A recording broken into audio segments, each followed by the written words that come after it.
to the first ever episode of Press Play. My name is Julia Johns. And I'm David Braun.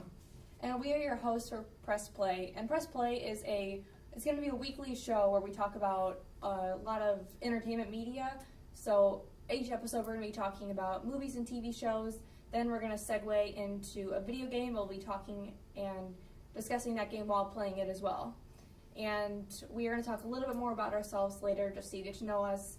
But really, we have to discuss the very controversial The Last Jedi, so we're going to jump right into that. Yeah. So, just to get started, what was your general takeaway from the movie? I generally enjoyed the latest Star Wars movie. It wasn't perfect.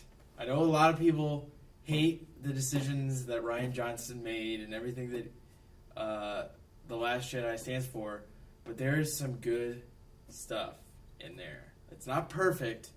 I feel like they wrapped it up way too quickly. I feel like it's the second movie in the trilogy, but it feels like the last one. You know what I mean? Because right. the way they spoiler warning if you haven't seen it yet, click away now. But they kill off Snoke, who's like a main villain, and we don't even know that much about him. And it's like, where are we gonna go from here? I mean, there's Kylo Ren stuff you can do, but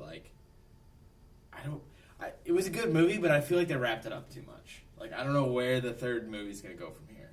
Right, it didn't leave almost enough hanging. There is that element of, where are we gonna go from here? I have just absolutely no idea. The Resistance was obliterated, but at the end they said, apparently we have everything we need to rebuild it, which... Yeah. I guess. I mean, and then you have Rose in a coma, but I don't know where it's gonna go from there. I mean, yeah, we'll figure out what happens to Rose, what Kylo Ren is up to, but there's just so many what are we gonna do now, kind of questions. Right, and I guess my biggest thing about the movie was I was trying not to get my hopes up because I didn't want to be disappointed, but I thought it had the potential to be this absolutely incredible movie like the next Empire Strikes Back. Yeah. But it was not. It wasn't a bad movie. I think people were vilifying it a lot more than they needed to. They were just... It was a different Star Wars movie. And that is what you can say for it. It's the most controversial movie because it's the most unique. I guess, what are you most looking forward to in the next movie? What do you want to see out of it now that we have all these pieces? I wanted a little bit more on Rey, because we had 2 years since the Force Awakens with the new trilogy, new characters, and we're trying to. Everybody's been trying since the first movie came out, to figure out who Rey is, and we built up to it. We have all this tension, and Kylo Ren. It feels like a total throwaway line. It's just oh yeah, your parents were smugglers. They sold you for drinking money. They were nothing. Yeah, she's not. Apparently, her parents aren't Luke or anything, which is kind of nice because that would be predictable. Right. But yeah. Can we get just a little bit more Rian Johnson? I mean, come on, seriously. From things I was seeing on the internet after the movie came out, he was saying that it's still open, he's passing it along, but I didn't get that at all when I saw the movie, because when Kylo Ren and I were talking, Kylo Ren said, "You've always known, don't you?" And she's they were nobody. She said that. Yeah. But I don't see that as him manipulating her like some people thought. I thought it was pretty definite, she did know they were nobody. There's probably more to it. I feel like they probably wanted to explore it, but they were on a crunch for time. So I'm sure in episode 9 we'll hear a little bit more about it. But I mean that scene was granted after an awesome cinematic lightsaber fight. So it was really tense. So maybe that's part of the reason why they didn't really get into it very much. But I don't know. It'll be definitely interesting in 2 years when the next one comes out. Just see how they wrap it all up, because once, in my personal opinion, I know they're making tons of Star Wars movies now, but once Episode 9 comes out, I really want them to be finished with this saga and not touch it again. Yeah, exactly. I think this is all that it needs. We just need, like, prequels and explaining, like, all the other characters after Episode 9 is over. Like, right, existing characters. I'd be fine with that. I mean, Solo's coming out. They're making... Ryan has his own trilogy now. And then right as 3 hours before we record this, no lie, they announced that the Game of Thrones people have been hired to write a trilogy of Star Wars movies, completely separate from the trilogy that we're talking about right now, Rian Johnson's trilogy that they announced like a month ago, and the anthology films. So there is going to be like Star Wars movies for at least the next 10 to 15 years, which is an issue in itself for a lot of people. Kind of excites me, but kind of worries me. Like, especially after hearing about Solo and the troubles that it's gone through. The only real hope I have for Solo right now at this point is Donald Glover. Because Donald Glover is the man. If you don't know who Donald Glover is, he is also Childish Gambino. He's an actor. He's a comedian. He's a man that has insane talents, and he's playing Lando, a young Lando, in Solo. But when you hear from rumors of the set that the main actor to play Han Solo has an acting coach, that worries me a little bit. I did not know that. Yeah. That's a really concerning. That's like the rumor that back before they fired the two directors before, there were like rumors that it was chaos, like the directors weren't getting much done every day, and like apparently that they had an acting coach. Somebody said after the Super Bowl trailer dropped that it was just the acting coach was just to be more like Harrison Ford. It wasn't like the basics of acting like you would get in high school or something, but it was to more nail a Harrison Ford-esque performance, which might be right. It might be wrong. I've also heard that they think that Lucasfilm is planning on that movie completely tanking, which I don't know.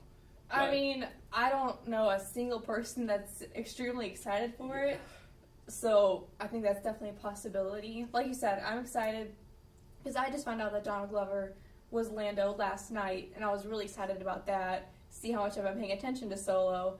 But also Emilia Clarke, who plays Daenerys Targaryen in Game of Thrones, is going to be in Solo. So I'm really excited for that. But I just don't see it doing that good. Yeah, I don't know. When you have the people that directed the Lego movie start directing a Star Wars movie, and then they get fired halfway through, it's not good. Not a good sign. It's rough. But getting back to Last Jedi, we're a little off topic. There's a couple moments that I think people were universally a little confused about, starting with whenever General Organa had her little Mary Poppins moment in space. She's not Mary Poppins. See, I know a lot of people thought the whole entire thing was weird, the entire scene. I didn't have so much a problem with the fact that she was using the Force, even though she's never really demonstrated some... Yeah, it's one of those things we've known, but like we've never actually seen it. Right. I just didn't like the way it visually looked with her flying through space. I was in the theater and I was really like looking around at the people I was with. I was like, "Are you seeing this?" I almost laughed out loud because like I think I heard something about there's a scene where she looks like Mary Poppins, and then when I saw that was like the one thing I couldn't stop thinking of. I mean, it's a good movie, but like moments like that, it's like, what? I don't know if that's how that works. Yeah. But Lucasfilm, you're the people that came up with this thing, so I'm just gonna let you like do your thing. Well, I'm sure there's probably like a Bible that they have written out where there's like a disclaimer like in small print that says what happened can happen, but like I don't know. I don't work at Lucasfilm, so I don't know the whole way the Force works, so maybe it's possible. Right, I'm not a Jedi. I don't really know. I don't pretend to know. I wish I was a Jedi. But another thing that people had a big issue with was the entire sequence on Canto Bight with Rose and Finn. Basically their entire storyline. And I completely agree. I thought that was like the weakest like sequences of the entire movie. I saw the movie 3 times in theaters, so after the first time, I used their scenes whenever I needed to go like get a drink or get some popcorn. So that's never good in a movie. It's just the idea of it is cool, but it played out very weird because like they get the description of the guy that they're looking for, and then they don't even like they see that guy, but the person that they end up going on a journey with isn't even that guy. It ends up being like a guy that works for the Empire named DJ, who I'm sure there's more to him. I'm sure we'll see him again. I think it'd be really weird if we didn't see him again. Otherwise, he's like this trilogy's Boba Fett, I guess. I want to see more of DJ for sure. I want to know more about him. Yeah, I do too. And another part with the Rose and Finn stuff was the pacing of the movie already had its issues. It's a long movie. It's but like 3 hours. Cutting back to them, where they're just like on this planet, you know, looking for this guy, then they're in jail, then they're riding these horse things. It was very weird. And when they were riding on the beach, do you remember that part? Mm-hmm. I was like, this doesn't feel like Star Wars at all. What am I watching? Yeah. And then the movie kept calling back to those stable boys on the planet and how, I guess the whole thing was like the Resistance inspires them because there's the thing at the end where the boy picks up the little Resistance pin. But the whole, I think it's Canto Bite. The whole Canto Bite sequence, it sounds really cool. Like, it could be really, really cool, but it just didn't end up playing out very well. Even, like, the casino itself seemed more like Great Gatsby to me than Star Wars. Yeah, that did seem like I was watching Great Gatsby. Just from... It was a cool vibe, and it was a cool planet, but just its place in the story did not fit very well at all. Yeah, I completely agree. And I think one of the last main things people really had an issue with was how Luke was portrayed. I know even Mark Hamill was kind of weird about that and all the stuff leading up to the movie. He didn't like it at first. But then once he saw the final movie, he's like, okay, Rian Johnson, I trust you. Like, I think in the end, like, for me, Luke's never been, like, some character I was, like, super, like, into. I mean, he's totally fine. But I grew up watching the prequel, so I didn't have, like, that much allegiance to him. So I was fine with what they did with the character. But I did think it was weird how the whole conflict with how he and Kylo Ren, like, came to have their animosity was that he, like, instinctually turned on his lightsaber to, like, kill him. I thought that was weird. Yeah. Even just, like, an instinct thing, I was like, really? That seems kind of like a stretch to me. Yeah. He's like, I know you're bad, and, like, I don't know. It was just weird. He was like a cranky man for the entire movie, and an old man kind of vibe, and then he finally comes around, which was kind of nice, and then he just vanishes. I'm sure he's not actually dead, though. I'm sure he'll be back. Right, I would have thought it would have been really nice, like, because, like, Yoda came back as a Force ghost. That scene was inspiring. I would love to see Luke, Yoda, Obi-Wan, everybody come back as, like, a Force ghost in the next movie to show, like, their solidarity with Rey. Because my favorite theory for Rey's parentage was that she was a Kenobi. Clearly that's not panning out too well for me, but I'm still willing to get on board if they throw it my way. Yeah. I'm sure there's probably some loophole. Rian Johnson's walking around right now, and he's got it in the back of his head where everything's going to go. That's crazy. And J.J. Abrams. That's just crazy. How we have to wait like 2 years now at this point to figure it out. And there's people walking around on this planet that have like written the thing and they know exactly how it's going to play out. Yeah, people have probably known for years what's happening. Exactly. I'm jealous. I wish I could be in that writer's room. Just writing Star Wars. That would be awesome. But yeah, that's Star Wars. So out of 10, what would you give The Last Jedi? I would give it like a 6.5 or a 7. Yeah, I would probably, just thinking about like the story and stuff, I would probably give it a 6.5 or 7 as well. But I am a bit of an audio and like music nerd because I make music. And as always, the sound design is on point. The music is on point. Everything sounds good. It sounds like Star Wars. I love Star Wars sound effects. It's great. The Skywalker sound, that's like the part of Lucasfilm that makes the sounds and music for Star Wars and does all the mixing and everything, has been nominated, like usual, for I think it's like 3 Academy Awards. That's really great. Like on sound, 2 or 3 on sound alone, and just like so many. It's such a good film, audio-wise. Story-wise, not so much. But audio's great, but it's not the one thing that wins over audiences and makes you big bucks. Of course, yeah, I guess what you can say for the money, movie so. is if the story wasn't that amazing, visually it was incredible. The score was fantastic, yeah. But all in all, I know some people are able to say they absolutely love it or they absolutely hate it, but I still fall in like the middle. I don't think I'll ever have like a set opinion on this movie. I mean, I feel like it's a great movie, but it's not perfect. It's The not like my highlight for favorite me, movie ever. I will say this before we wrap up, is Adam Driver's performance as Kylo Ren was absolutely incredible. I don't watch like a lot of movies, but I do watch quite a few, and he is a fantastic actor. He's probably at this point my favorite actor, like that is working right now. He's pretty impressive. I like how in the first scene, they made fun of Kylo Ren, like, you're basically a cranky kid in a mask. And then he goes into the elevator and he just smashes the crap out of the mask. And doesn't wear it for the rest of the movie. I was like, that is awesome. That is cool. Yeah, it was important that he didn't wear the mask, but also I saw this hilarious tweet after the movie came out, like that night.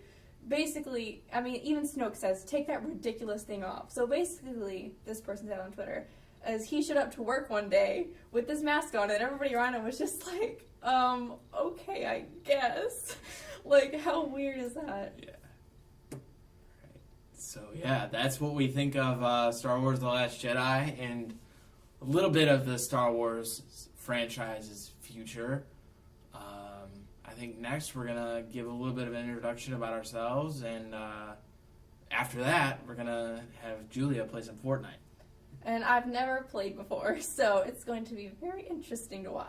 This will be very, very interesting. All right, we'll be back in 1 second.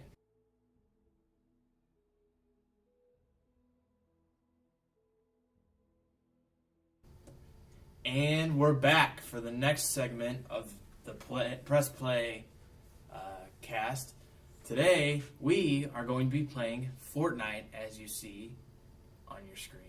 And Julia here has never played Fortnite, so this is going to be an interesting adventure. And I don't even really play very many video games. I can play 5 video games total, ever. So it's not going to be good, I don't imagine, but it'll be interesting. Yeah, it'll be interesting. Fortnite is a game that's pretty easy to get into, so I feel like you'll be all right. So I'm going to hand this over to you. So, of course, if you do not know how Battle Royale or Fortnite works, Battle Royale is the type of game mode, but what it is basically you have 100 people in a lobby, and it's last man standing wins. So that's Julia. You can usually squad up with people, but Julia is here. She's going in on her own. Here, you have to get me set up. Yeah, I gotta set it up. Oh, goodness. Solo mode. She's going to be on her own in the map, which she has never played before, and we are going to get her playing while we're going to have a conversation while she's playing to get a little acquainted with each other. So, are you ready?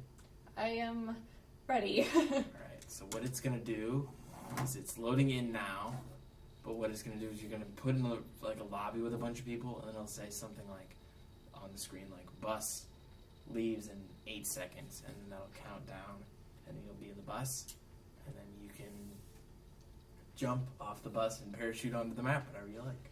Oh, great. We'll see how this goes. I feel like you might win. I feel like I might be the first one out. I don't know. We'll see. Don't count yourself out yet. I got pretty far in my first game. Granted, it was with like 3 or 4 people that had already played the game, so they knew a little bit about it. But, yeah.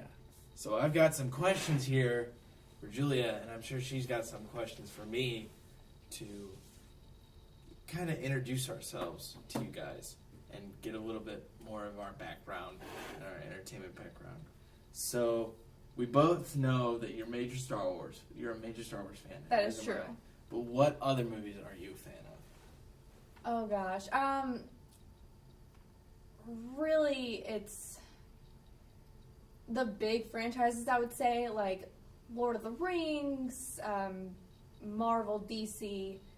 Those are probably my favorites. All right. But Star Wars is definitely my number one. Sounds good. And she is off the bus, and she is on her way down. If you press select, you can look at the map. It's that button right there. Yeah. Okay. She looks like in between Tilted Towers and Dusty Depot, which Tilted Towers is part of the new update, and I haven't played this game since the new update. But so she is on her way down to the ground. I don't think there's anybody around her, so it looks like she's gonna land in this town here. I desperately hope there's no one around me. So I know I have to like stay inside of like a circle or something. Yeah, that'll pop up later. It'll pop up later. Yeah. Okay, that's not. If stressful. you don't stay in the circle, you do not survive. Like you can be outside the circle and it'll slowly drain your health, but after a while, if you don't, it moves for a certain amount of time and then it stops. Oh The game calls it the storm. What is So this? that's wood. You can use things in Fortnite to build like walls and structure. Like you can literally build a fort and like hide out in the center of the map. That For like the would be entire map if you nice. I don't see anybody, but I can You can- definitely see that some want. people. If you use right trigger, you can swing your pickaxe Okay. and you can get some wood from that tree over there if you want. Okay. Or you can walk up to a car and do that. And then you press B to build stuff, which don't worry about building. I don't really. Oh my! I just build knocked the stuff tree that down. much. Yeah, and you've got Okay. the stuff from that. I don't see anybody. Right now, see where that white is? Yes. So you're inside the circle. You're perfectly fine. Well, that's great. So you just have to like Is that if you person? keep walking the way you're walking, you'll walk towards the center of the map. I am stressed, but I don't see anybody, Yeah, you're which is fine. good. I did see an umbrella when I came down, so that in itself was a little sketchy. Okay. You'll be fine. So how long do these matches usually go in this particular game? It depends, I guess. I guess it somewhat depends on if you're playing in a squad or a group of people. But usually they're not too long. Like I think sometimes matches I've had one that was maybe a half hour long. Oh my but- gosh. It wasn't too bad. I don't know. I was enjoying it and I was with my friends, so it was just. I totally heard some like gunshots and I saw some fire, but that's fine. And so I have a question for you. On your paw print profile, it actually said you were. Well, it didn't just say exclaimed you were a huge Hamilton Yes, fan. I am a huge Hamilton fan. I might be a little bit too obsessed. So, I mean, I don't really know much about like theater, but have you like seen it in person? I have not seen it in person, but my brother has, which is unfair. He got to go to Chicago with a friend from college for free to go see the show, and I was like super, super jealous. And he brought me back a shirt though, which was nice. So I have a Hamilton Chicago shirt, but now every time I wear it, somebody. Oh my God, those are people. Yeah, those are people. I I wouldn't go towards them though, because you only have. An axe, Yeah, and they have rifles and whatnot. Probably, yeah. But anyway, as I was saying, Hamilton is a huge thing of mine. I'm a music producer as well. Oh, there's a shotgun right there. You can pick that up. Heck yeah. But yeah, you can get it. I like ammo. And then press Y, and you can. Okay. So now Nobody you've got a messes with gun. me. So you're in better shape. Yeah, if I can aim and shoot someone, that would be That's left just trigger, the next step. left trigger aims down sights, so you can like zoom in. Ooh, okay. Very nice. Yeah. But yeah, I'm a huge Hamilton fan. I'm obsessed with Lin-Manuel Miranda. He's very inspiring to me. Daveed Diggs as well, who plays two parts in Hamilton. He plays Marquis de Lafayette in the first act, so he's talking in a French accent and rapping, which is incredibly difficult, and doing all the choreography and stuff. Oh my god, there's a person. He becomes... We're gonna die. Ooh. Here we go, folks. Let's see what she can do. She's got about 8 health. Not a lot. They killed me. Oh. Hey, You I got placed 49. top 50. Exactly. That is pretty good for That your is first game. 50% of people gone. Granted, I was out by myself for a while, but that's just a survival and I was strategy. distracting you because I was talking. So. It's a survival strategy. Okay. Yeah. I'm fine with that. That's pretty good. I thought it was going to be the first one You want out. to play another game? I certainly will. Alright, so let's return to lobby. But yeah, I'm a huge Hamilton fan. If you see me around campus, be like, hey, you like Hamilton? And I'll talk to you about Hamilton for a while. Sam goes with me for Star Wars and Game of Thrones. Yeah, I can talk I about love that Star for Wars, hours. too. So, Okay. alright. So we're going to give another go. We're going to give it another go, folks. Let's see But- what she does. You're also an actor and, like you said, music producer. How did you get into those things? An actor, well, I'm a type of guy that, like, loves being creative. Like, I've just been that way, like, the whole, like, entirety of my life. Like, I was the kid on the playground that, like, would get a bunch of friends and we would make up games and tell stories and stuff like that. And that just kind of gradually progressed into acting when I was younger. And then I went to high school at DeSmet Jesuit. Shout out DeSmet, hometown St. Louis, right down the road from Maryville, actually. But I went to DeSmet for 4 years, where I did theater all 4 years. So not only did I do theater, I also did tech involving like sound and stuff. So that played into my music. I had started making music in 7th grade, but that played into my musicianship as well by doing live sound for the shows. And I acted in 3 shows during my time there. And I also did improvisation, which was all 4 years of high school in class. And I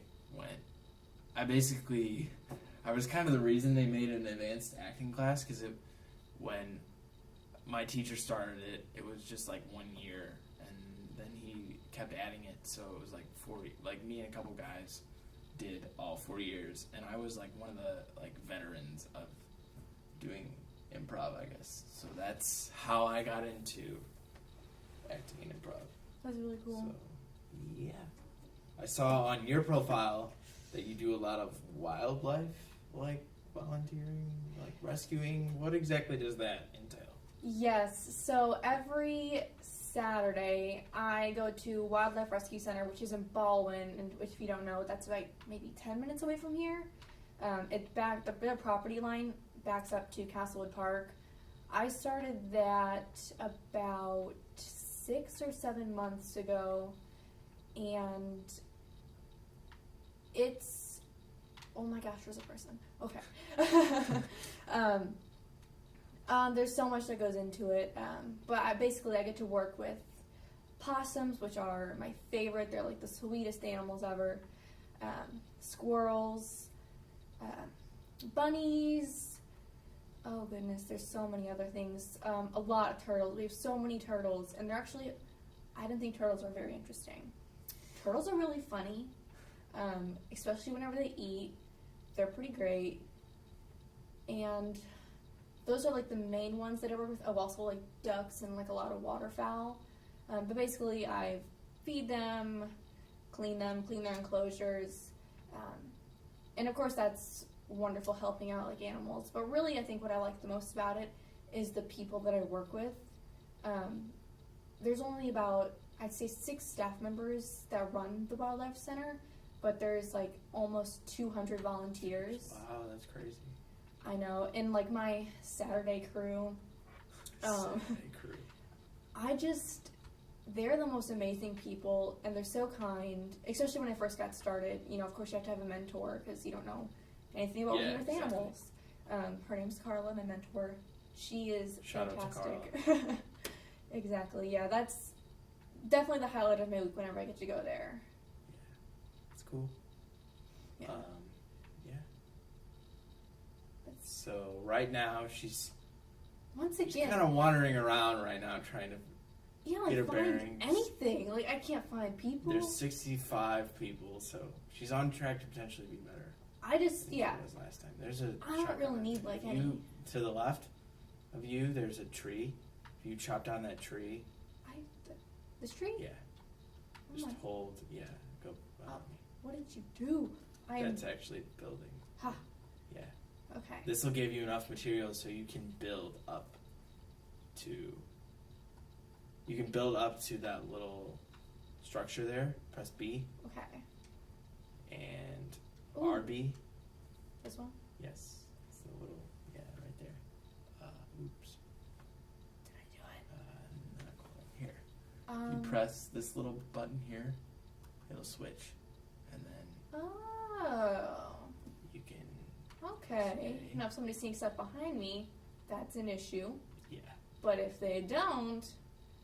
Then I have a And press B again, and that'll, so then you can, you didn't pick up the shotgun. I did. Turn around. Yeah. There you go. Oh, just press pistol. It's not the best gun, but it's a gun. It's a gun at this point. It's better than a hammer. You have to count your blessings that they come in this game. If I see someone, oh my god, that's a supply drop. Oh, if you wanna find some people, you can. I have to run towards that. And when it lands, there's definitely going to be some people around. So if you want to get in a fight with some people, that's a good way to go. That'll be just dandy. Some great entertainment for the first episode. There's a person. Did you see that person? No, I didn't. Just keep running and just kind of keep an eye out to the left and see what happens. But you are a second-year communications major, right? Or an English major? Right. It's technically my second year at Maryville, but...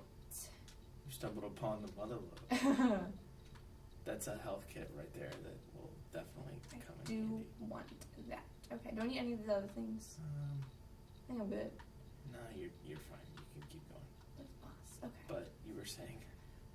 It's my second year here technically, but I have the credits of a junior, so I'll be graduating early. Oh, that's good. But I just found out about that like last semester, so it's a very stressful time. Yeah. Trying to take all the classes in one semester to like get it all done. Oh yeah. It's great. I don't know where that balloon dropped, but I do know that it's stressful. Yeah. This game can be pretty stressful sometimes. It's a great game though, I love it. I know, like, I hear a lot of people talking about it, and I don't even play video games, so the fact that I know that it exists it's all over Snapchat. Like, I check Snapchat, and everybody's like, ooh, Fortnite, I gotta win. Oh, there's a supply drop, actually, right there. You might be the lucky winner today. Or maybe someone's scoping me out. Maybe. I guess we'll just have to wait and see. You gotta hold X. Oh. And it'll... see. Is any of this good stuff? That's a really good gun right there, yeah. Well, you're in good shape. How do I get to that gun? RB. RB. Oh my gosh. Okay. There you go. There we go. You now have one of the best guns in the game. So you can win the match at this point. I hear bombs. What is that? Looks like a UFO. It's probably it's a lamppost. It's a lamppost. Hey, I wouldn't know. Hey, you're paranoid. Okay, it's fine. It is entirely Everybody gets a little possible. paranoid during this game. Oh my! I'm running towards the eye. I need to get away from the eye. I will look at a rock when I'm playing this game. I'll be like, oh my god, it's a person. I'll be playing with friends, and one person will be looting a house, and I'll like think I see something, and I'm like standing outside the house, and I think I see something, and I'm like, oh no, and I get really quiet because I'm like trying to figure out where the person is so I can like get the jump on them. And my friend's like, what is it? Oh my. I think you're getting shot from behind. So Behind? Like, turn around, yeah. Well, I got a tree for cover now. Oh, there's a person. Okay. I see that. You can run after him if you want. I will run. Hold, yeah, you can hold that. Oh my gosh. Ooh, Too aim. There you go. You gotta hold it down. Ooh. Beans for dinner? You got me good. How ironic would that be if it was a Maryville person watching this right now? Oh, that's so sad. Well, 32. 32 and 49 for your first 2 games is not bad. I almost killed someone. Yeah. You got the best gun in the game. I think that's pretty decent. I don't think I've ever picked that gun up before. So you're pretty good. All right. I think that's going to do it for our first episode of Press Play. Next week, join us and we'll have a guest. We're gonna be playing a different game every week. It's not just gonna be Fortnite, and we're gonna be talking about different things next week. Like we might talk about what we're watching on Netflix right now or stuff like that. So and also follow us on Twitter at MUPawprint. You can definitely tweet us suggestions of what you'd like to see, and we'll also keep you updated on what is to come for episodes to come. And we might be making a personal Maryville Press Play Twitter account so that you can get to us directly. But for right now, we're going to just put the Twitter to the Maryville Pawprint, which is our newspaper, in the description, so you can go right there. Be sure to subscribe and hit the bell for notifications for when we go live. And we're going to be coming at you every week for the rest of the semester with new content, so stay tuned.